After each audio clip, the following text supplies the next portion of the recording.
Olha só, nos últimos tempos, duas grandes preocupações de saúde pública não pararam de crescer: a obesidade e os desafios de saúde mental. A gente costuma pensar nelas como coisas separadas, né? Mas e se essas duas crises não estiverem apenas acontecendo ao mesmo tempo? E se elas estiverem, na verdade, totalmente conectadas? Os números, gente, são de impressionar. Mais de 42% dos adultos vivem com obesidade. E o que chama ainda mais atenção é que quando olhamos para os adultos jovens com depressão, quase metade deles também lida com a obesidade. Isso mostra que existe uma sobreposição muito grande e justo numa fase da vida que é super importante para construir uma base de saúde para o futuro. Então, isso nos leva à grande questão. Será que a gente está falando de dois problemas de saúde que, por coincidência, estão acontecendo juntos? Ou será que um alimenta o outro, criando um ciclo que não para de se repetir e só piora as coisas? Pois é, a ciência já tem uma resposta bem clara para isso. E não é coincidência. Não é uma coisa simples de causa e efeito. É muito mais um ciclo complexo, sabe? Uma verdadeira via de mão dupla entre o nosso corpo e a nossa mente. O nome técnico para isso é associação bidirecional. Parece complicado, mas a ideia é bem simples. Significa que a obesidade pode, sim, piorar a saúde mental, e uma saúde mental abalada também pode aumentar o risco de obesidade. Vamos entender direitinho como funciona cada lado dessa via. Primeiro, vamos olhar a direção do corpo para a mente. Ou seja, como o estado físico, o excesso de gordura corporal, que os cientistas chamam de adiposidade, pode mexer diretamente com o nosso estado mental, com o nosso emocional. Geralmente o caminho é bem claro, quase um efeito dominó. Começa com o aumento da gordura corporal, que a gente sabe que pode levar a várias complicações de saúde, aí vem os gastos extras com saúde e, claro, o peso social do estigma. Se a gente junta todos esses fatores de estresse, o risco de sofrimento psicológico aumenta e muito. E olha, isso não é só teoria, não. Um estudo gigantesco, o UK Biobank, confirmou essa conexão. Eles descobriram que as pessoas com mais gordura corporal tinham, consistentemente, um risco bem maior de ter sintomas de depressão. Ou seja, essa ligação do físico com o mental está mais do que documentada. Ok, agora vamos virar o jogo. Vamos olhar o outro lado da rua. Como é que o nosso estado mental, o estresse, as pressões que a gente sofre, como tudo isso pode nos levar a ter comportamentos que acabam impactando diretamente nosso peso. Essa frase aqui, de um estudo, resume perfeitamente o ponto de partida.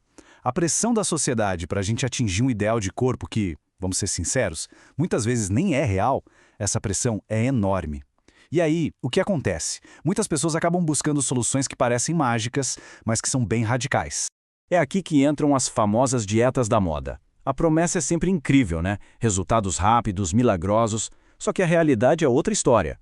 Na maioria das vezes, essas dietas não têm base científica nenhuma. São impossíveis de manter e podem até fazer mal para a saúde. E olha só o preço que o corpo paga. Um estudo mostrou que mais da metade das pessoas em dietas muito restritivas sentia fraqueza, irritabilidade e tontura. Isso não é sinal de saúde, né? É o corpo literalmente pedindo socorro por falta de nutrientes. Mas o impacto psicológico pode ser ainda mais pesado. As pesquisas mostram que quem faz essas dietas restritivas tem um risco 18 vezes maior de desenvolver um transtorno alimentar. 18 vezes. É um número que assusta e mostra o perigo real que existe por trás dessa busca por uma solução rápida. Então a gente vê como a sequência é destrutiva. A pressão social leva à dieta da moda, a dieta causa um monte de sintomas ruins e como não dá para manter, ela falha. Aí vem o famoso efeito sanfona, o peso volta, às vezes até mais do que antes, e com ele vem um sentimento enorme de culpa e fracasso que joga a pessoa de volta para o começo do ciclo. Certo. Então, se a gente quer quebrar esse ciclo, o primeiro passo é entender o que dá combustível para ele. Qual é o motor que faz essa roda girar sem parar? Esse motor é bem complexo, com duas partes principais. De um lado, a gente tem a biologia, coisas como a inflamação sistêmica, que é como se o corpo ficasse em estado de alerta o tempo todo e que está ligada tanto à obesidade quanto à depressão, ou a disfunção do sistema de resposta ao estresse do corpo. E do outro lado, temos os fatores sociais e culturais, que são super poderosos. O estigma, a discriminação, a pressão da mídia por um corpo que não existe e os tais determinantes sociais da saúde. Esse termo determinantes sociais da saúde parece complicado, mas é sobre a vida real. São as condições do dia a dia, sabe? Onde a pessoa nasceu, onde ela vive e trabalha, se tem acesso a comida saudável, se a vizinhança é segura, se tem saneamento básico. Tudo isso tem um impacto gigantesco na saúde e muitas vezes está fora do controle da pessoa. Não é só sobre escolha individual, é sobre as opções que o ambiente oferece. E essa imagem aqui ajuda a gente a ver o quadro completo. Não existe um único culpado. É uma mistura de biologia, da influência constante da mídia, do peso do estigma, das nossas formas de lidar com o estresse e de todas essas condições sociais. Todos esses pedaços trabalham juntos para manter o ciclo girando. Fica muito claro, então, que o nosso bem-estar físico e mental não são coisas separadas. Eles estão o tempo todo em um diálogo. A solução, talvez, não seja focar em um ou em outro, mas sim ter um olhar mais completo, mais compassivo, que cuide dos dois ao mesmo tempo. Porque, no fim das contas, tratar a mente é cuidar do corpo, e vice-versa.